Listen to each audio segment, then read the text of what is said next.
It all started on a quiet Sunday morning in a sleepy suburban cul-de-sac. It's the kind of place where everyone knew everyone's dog's name but gossiped about everyone else's lawn. But this wasn't just any neighborhood. It was controlled by one of the strictest homeowners associations in the county, and leading it was a woman whose very name could drain the color from your face, Karen Whitmore. Karen wasn't elected. She anointed herself president of the HOA 15 years ago and ran the place like a petty dictatorship. She patrolled the streets in her luxury SUV like a general surveying the battlefield, documenting offenses ranging from overgrown hedges to basketball hoops left out after sunset. But today wasn't about landscaping or mailbox violations. Today was the day everything changed. It began just after 9 a.m. when a loud crash echoed through the neighborhood, breaking the Sunday silence like shattered glass. A delivery truck had careened off the narrow community road, trying to swerve around a sudden obstacle. A misplaced construction cone left from one of Karen's unauthorized beautification projects. The truck had smashed into the side of a family's minivan parked legally on the curb. Inside the truck, the young driver slumped forward, motionless, while a fire hydrant gushed water like a geyser into the street. Neighbors ran out from their homes in panic, dialing 911. But Karen, who had been doing her morning patrol, had already seen the accident unfold from the comfort of her vehicle. Instead of helping the driver or checking on the safety of the residents, her first instinct was to whip out her phone and begin recording. "This is exactly why we need stricter HOA road monitoring," she muttered. Ignoring the obvious irony that her own cone had caused the crash, she posted a video within minutes captioned, "Illegal driver crashes in OUR community, HOA will take action." But things escalated quickly. A young girl from the corner house who had been riding her bike was found unconscious nearby. It wasn't clear if she was hit or if the panic and sirens had caused her to fall and hit her head. Her mother screamed in horror as her limp body was pulled off the pavement. The driver of the truck remained unresponsive, his face pale, and the fire hydrant spray made it harder for neighbors to get close. At this point, everyone was trying to help except Karen, still convinced this was a matter of rules and reputation. Not rescue, she refused to let the ambulance enter through the main gate. "They have to be registered visitors," she told the dispatcher when they called her as the listed HOA contact. "We have procedures." Thankfully, one quick-thinking neighbor, Mr. Allen, bolted to the emergency access road, locked the side gate, and flagged down the fire truck himself. The paramedics arrived just in time to revive the driver with CPR and stabilize the little girl with a neck brace and oxygen. The crowd was furious. People started yelling at Karen, some even accusing her of delaying the rescue. "That cone was yours," one man shouted. "You put it there without even telling us why." Karen, flustered and now realizing the situation was spiraling out of her hands, tried to blame the maintenance crew.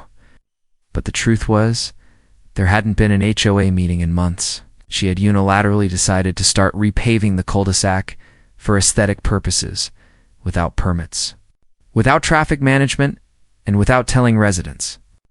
As more first responders arrived, the police began interviewing witnesses. One officer approached Karen to ask about the cone placement and her response to the accident. She tried to maintain her composure, but the video she had posted just 20 minutes earlier was now being shared across local social media platforms, and not in the way she intended.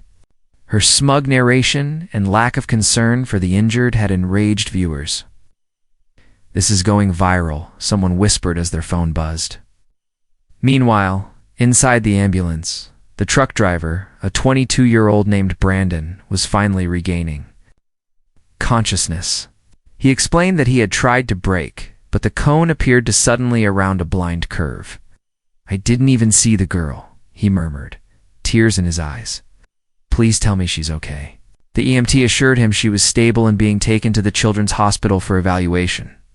Her name was Abby, and she had just turned 10 the week before. Her birthday balloons still clung to the mailbox outside her home, now flapping wildly in the gusts from emergency vehicles. As the chaos began to calm, Karen found herself standing alone. Suddenly very aware that her neighbors weren't looking at her with the usual fear or fake courtesy. They were glaring. She had crossed a line that rules bylaws, and power couldn't excuse. But what she didn't know was that this was only the beginning. The accident was tragic, yes, but it had exposed something deeper, something rotten underneath the HOA's glossy surface. Questions were being asked. Why were there no signs about the construction? Who approved the project? Why was Karen the only one deciding what happened on public adjacent roads? Most importantly, why was a rescue team ever delayed because of an HOA gate code? The media picked up the story that same afternoon. A local reporter showed up and began interviewing neighbors.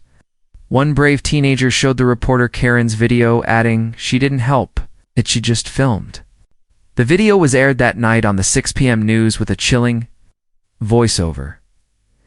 An HOA president caught on camera after a crash that left a child injured. Some say she may have cost lives by delaying emergency services. Karen watched it all unfold from her home, now peering through closed blinds, her once smug confidence now replaced by panic. And as the sun set on that once peaceful cul-de-sac, the whispers among the residents turned into determined conversations. Meetings were planned, votes were being discussed, lawsuits were mentioned. The HOA's iron grip, held for over a decade by one woman, had just been shaken, and the tremor had only begun. If you think that was explosive, just wait till you see how Karen tries to cover her tracks. The morning after the accident, the atmosphere in the neighborhood was electric with tension. Cars passed more slowly than usual, drivers eyeing each other with narrowed suspicion, and clusters of residents gathered near mailboxes and driveways, talking in hushed voices that grew louder as more details of the crash trickled in. For the first time in years, people weren't afraid to speak Karen's name out loud, no longer the untouchable queen of the HOA. But now the prime subject of blame and disgust. While Karen had spent the night drafting a carefully worded statement to post on the neighborhood's private forum, the rest of the community had already seen the viral video that painted her in a far less flattering light. Her attempt to control the narrative, with phrases like protecting the community infrastructure and ensuring rescue personnel followed proper protocol, was instantly mocked, with dozens of comments accusing her of lying, deflecting, and failing to take any responsibility. Meanwhile, Abby's family released a public message through the hospital. Abby had suffered a concussion and a fractured wrist, but was stable and expected to recover. The message included a veiled but pointed statement thanking the neighbors and emergency responders who did not let red tape or gate codes delay help.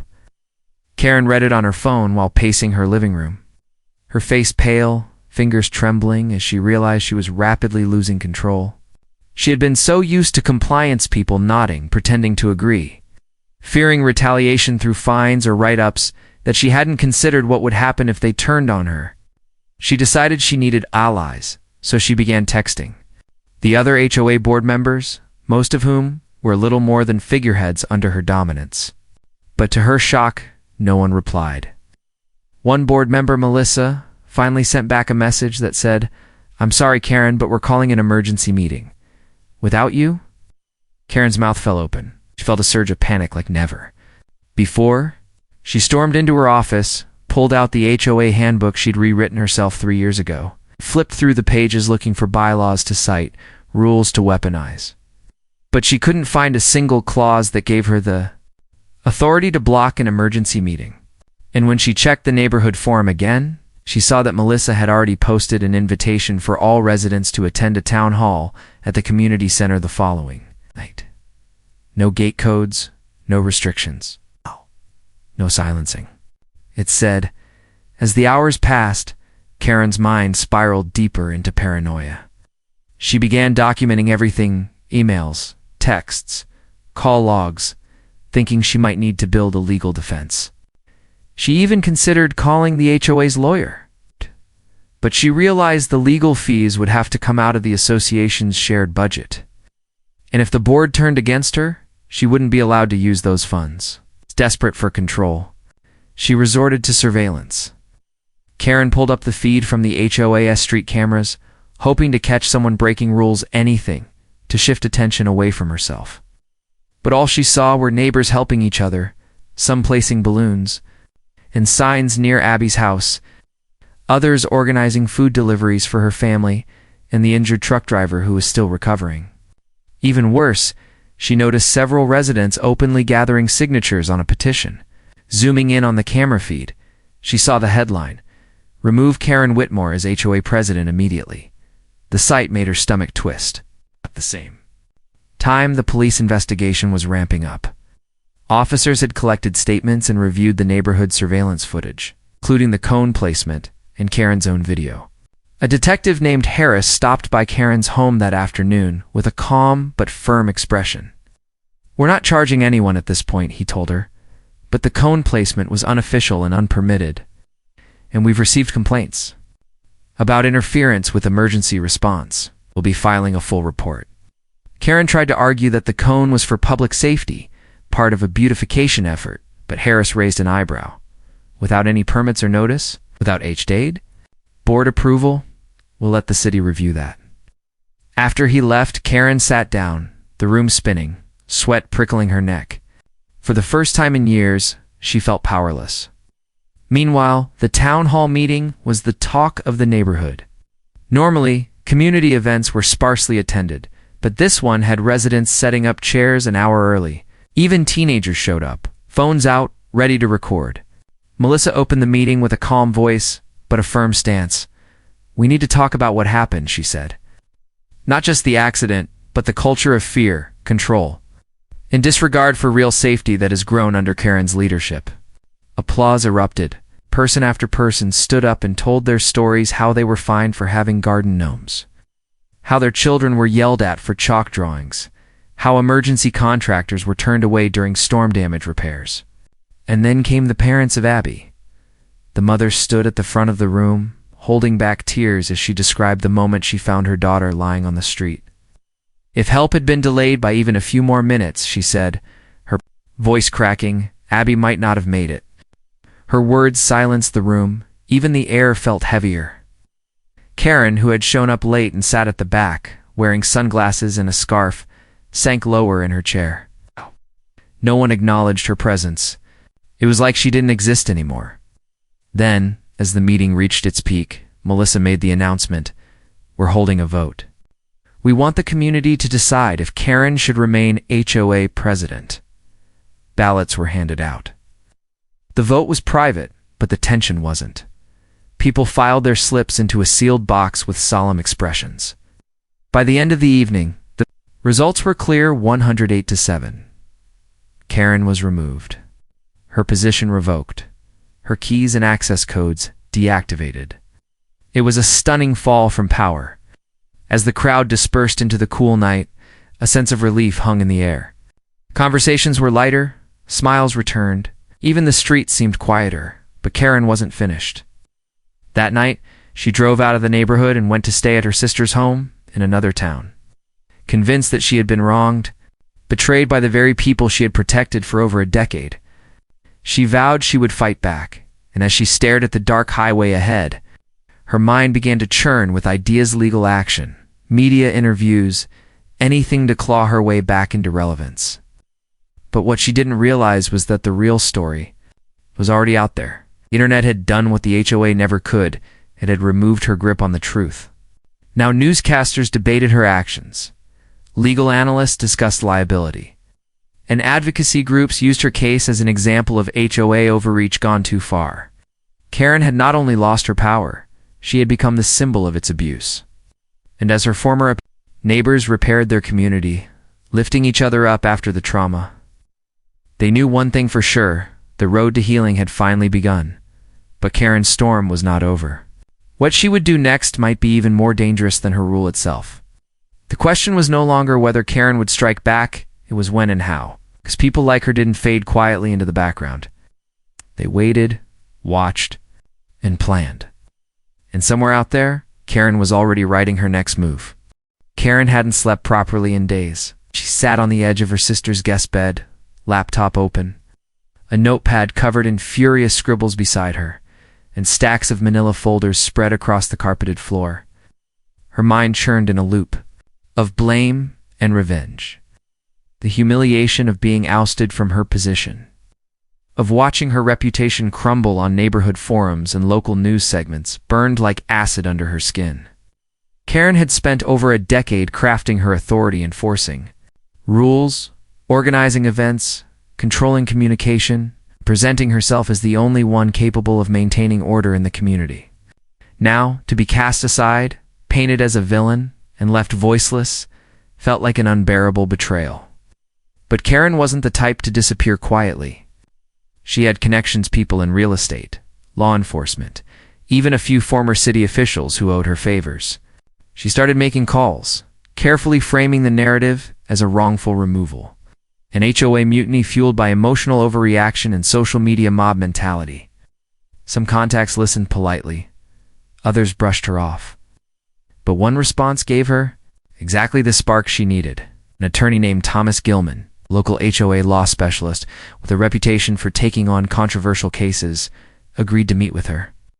She drove into the city the next morning, makeup flawless, pearls perfectly set, and a folder of evidence clutched in her arms. She laid it all out: T-mails, bylaws, voting procedures, and spun a tale of a community turning on her after. She tried to enforce safety protocols. She conveniently left out the part about blocking emergency vehicles, of course. Gilman leaned back in his chair, steepling his fingers. "There's a potential case here," he said slowly, "if we frame it as unlawful removal or defamation. But you'll need to stay out of the spotlight until I prepare a formal notice." Karen agreed, masking her glee. She finally had a plan. Meanwhile, back in the neighborhood, things were slowly returning to normal. Abby had come home from the hospital with her arm in a pink cast and a big smile that melted hearts. Alt, Brandon. The delivery driver visited to apologize in person to the families affected, even though everyone reassured him the crash wasn't his fault. The mood was lighter, hopeful, almost healing until the letters arrived. On a Wednesday morning, every household received a thick envelope marked "Notice of Pending Legal Action, Whitmore vs. HOA Board." The community exploded with confusion and anger. The letter claimed wrongful termination, financial damages, slander, and targeted harassment resulting in emotional distress.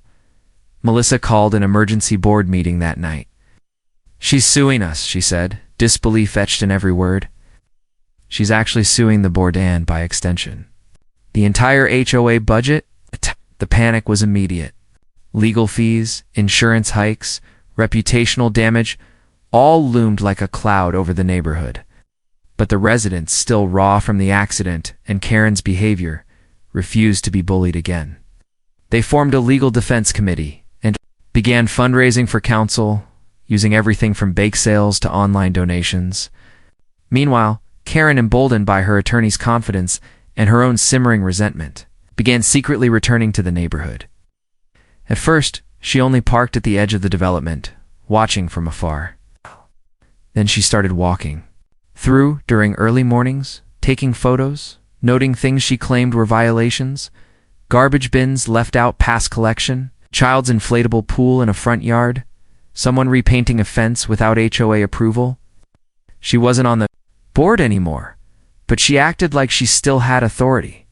Neighbors caught her trespassing more than once, but by the time police arrived, she was already gone. And then came the crash. The second one happened late on a Friday evening when a new family was moving in at the end of the cul-de-sac. A rented moving truck was partially parked on the street when an SUV came speeding around the corner, swerved to avoid the truck, and crashed into a low retaining wall. This time, there were injuries. The SUV belonged to a young couple visiting.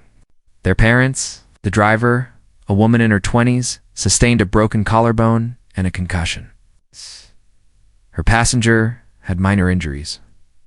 Emergency services responded swiftly this time, with full access through the gates, thanks to new board procedures. But what shook the community wasn't just the accident. It was the footage from a neighbor's doorbell camera, which showed Karen's vehicle parked across the street minutes before the crash.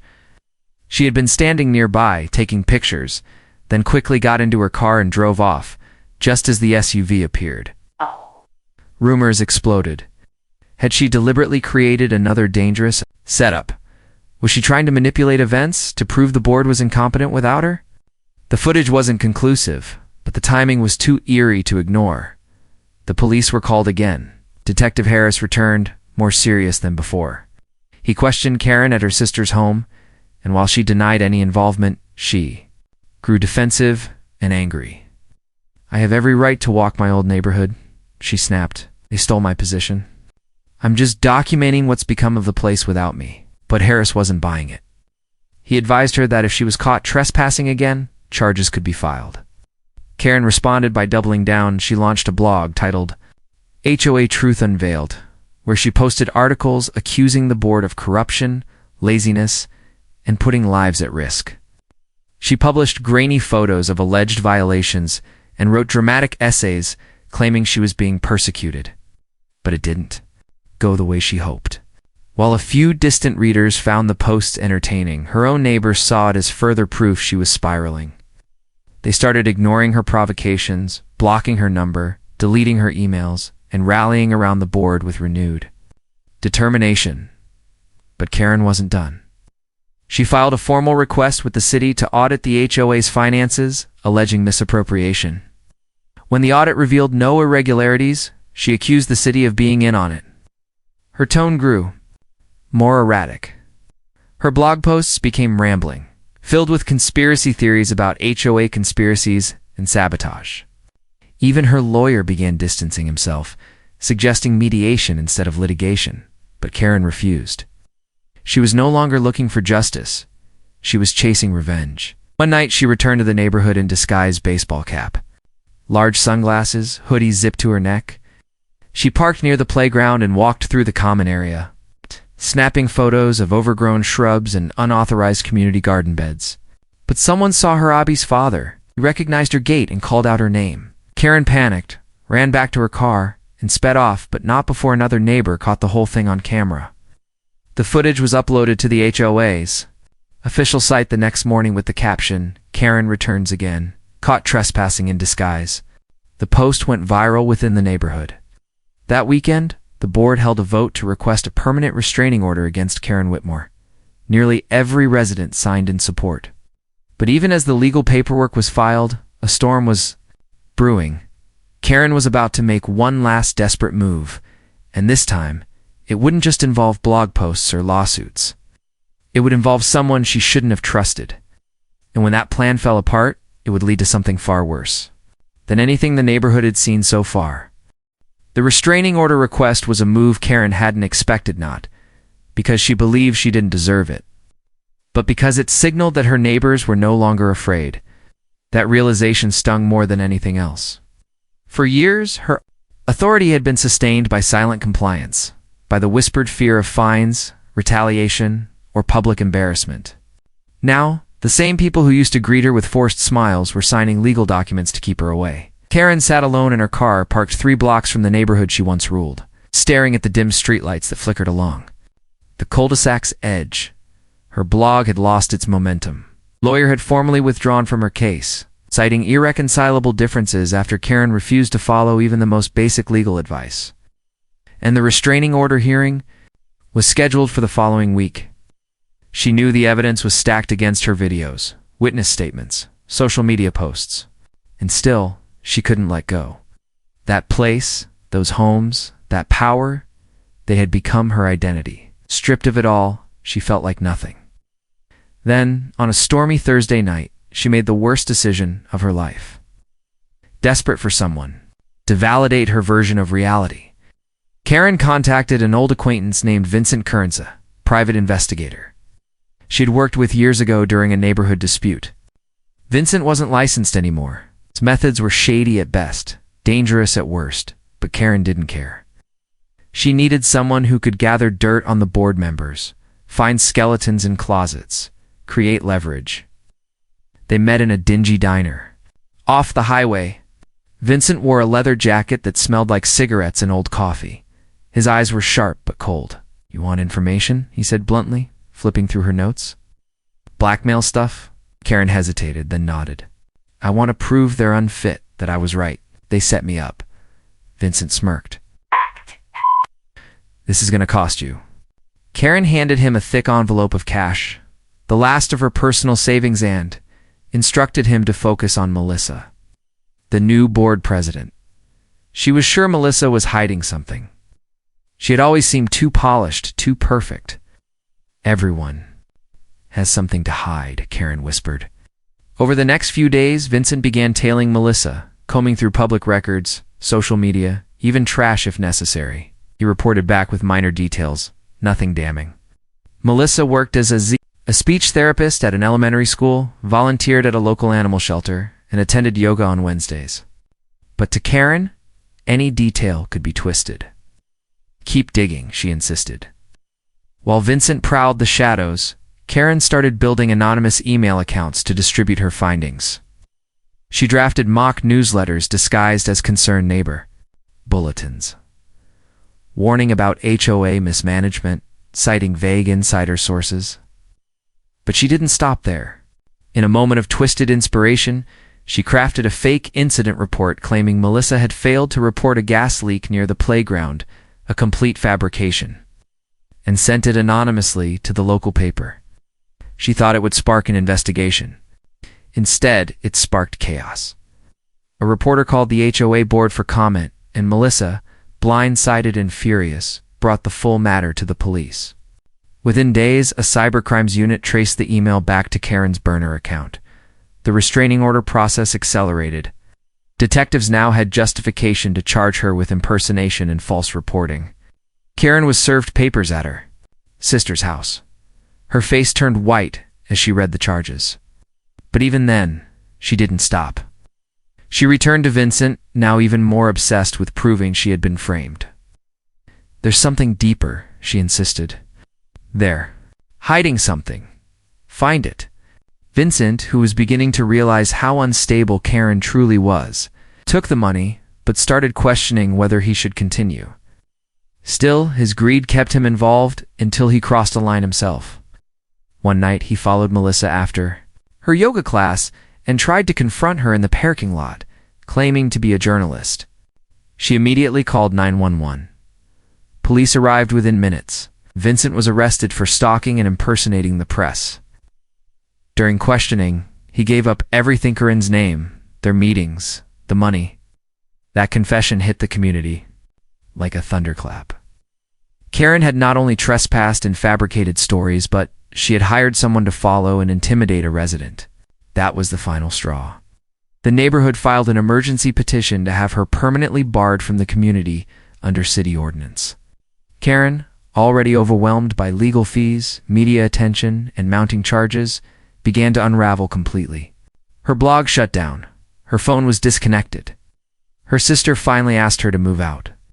"You need help," she said quietly as Karen packed her things in silence. Homeless and isolated, Karen parked her car in a rest stop off the freeway. Her entire world reduced to the trunk of her SUV and a plastic storage bin full of legal documents, old HOA maps, and her faded name badge. She spent nights listening to her old voice memos, recordings of HOA meetings where she once barked orders and received applause. She replayed them like lullabies, rocking herself to sleep in the driver's seat. But her delusions were slipping. The world had moved on. The community had healed. Melissa was more popular than ever. Residents were openly hosting events, BBQs, movie nights, gardening clubs. The one silent neighborhood was full of laughter again. Kids played in the street. Neighbors waved. The gate stayed open longer during the day. And the emergency response protocols had been fully restructured, no longer dependent on one person's control. But despite everything, Karen returned one last time. It was a rainy Saturday afternoon when a security alert was triggered at the community center. A lone figure in a soaked raincoat had broken in through the maintenance door. When police arrived, they found Karen standing in the main hall, dripping wet. Staring at the plaque with her name on it, the one commemorating the founding HOA President, Karen Whitmore, 2010 to 2023, it had been taken down weeks earlier, replaced by a mural painted by the children of the community, showing a tree full of handprints and the words "Together, we thrive." Karen was clutching her old nameplate in both hands, her eyes vacant. When officers asked her what she was doing, she simply whispered, "I just wanted to remember." She was arrested without resistance. No one pressed additional charges for the break-in, but the restraining order was made permanent, and a judge ordered her into mandatory psychological evaluation. And so, the woman who once ruled an entire neighborhood through fear, fines, and surveillance ended up alone in a facility, muttering HOA bylaws to herself like prayer. Outside the walls of her fractured reality, the community she tried so hard to control had been reborn stronger, freer, and more united than ever. But some residents still glance over their shoulders when pulling into the driveway at night, wondering if Karen's eyes are still out there, watching, waiting, planning, because people like Karen don't fade easily. They linger in the corners of memory, in the shadows of power, and sometimes even in the silence between sirens. And when you let your guard down, they strike again. 6 months passed, and the story of Karen Whitmore became something of a suburban legend. The kind whispered about between new neighbors during block parties and murmured by kids, playing hide-and-seek near the community center. Life had settled into a comfortable rhythm, and the once-oppressed neighborhood families went on evening strolls, without fear of being cited for sidewalk chalk or untrimmed hedges. And residents attended HOA meetings not with dread but with purpose, transparency, and open dialogue. Melissa and the new board had ushered in a new era, one marked by kindness and cooperation rather than punishment and paranoia. But no matter how much had changed, the shadow Karen cast over the community never quite faded. She had become the living embodiment of how power, when unchecked and left to fester, could twist even the most seemingly civic-minded person into something unrecognizable. Rumors swirled even after her court-ordered mental health evaluation and temporary detainment. Some said she had relocated to a nearby city under a different name, while others claimed she had moved in with a distant cousin and kept an eye on the neighborhood from afar, using old security login credentials she had never relinquished. Despite the locks being changed, the access codes reset, and every camera reinstalled, there was a persistent feeling among certain residents that they were being watched, not in the way Karen once openly surveyed them with her SUV-mounted dashcam, but something more subtle, more unnerving. One evening, a box was found on the porch of the community center. It was unmarked, wrapped in plain brown paper and sealed tightly with packing tape.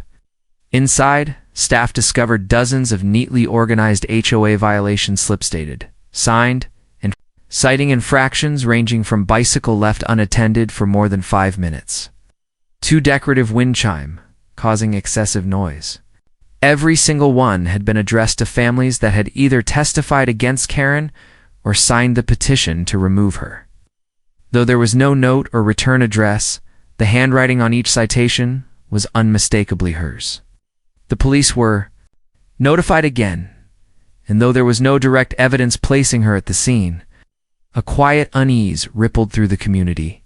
Karen had been legally banned from the neighborhood, but that didn't stop her legacy from trying to claw its way back. The board responded swiftly, organizing a town-wide meeting to address the incident and reassure residents. At the podium, steady and strong as ever. "We won't go backward," she said, raising the crumpled violations in one hand. "This is a community built by people, not fear, and we will not be intimidated." Applause rang through the room. Security was doubled. Surveillance was tightened, not out of paranoia, but for peace of mind. And slowly, that box, like Karen's influence, was archived. Placed in a locked file cabinet marked incident, no further action needed. But for those who lived through the reign of Karen Whitmore, there remained a silent vow, never again.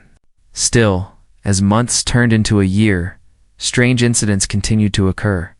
Motion detectors tripped in the dead of night, mailboxes were occasionally rifled through, and a few anonymous emails began circulating to the board's contact address, filled with cryptic language about failing leadership and impending consequences.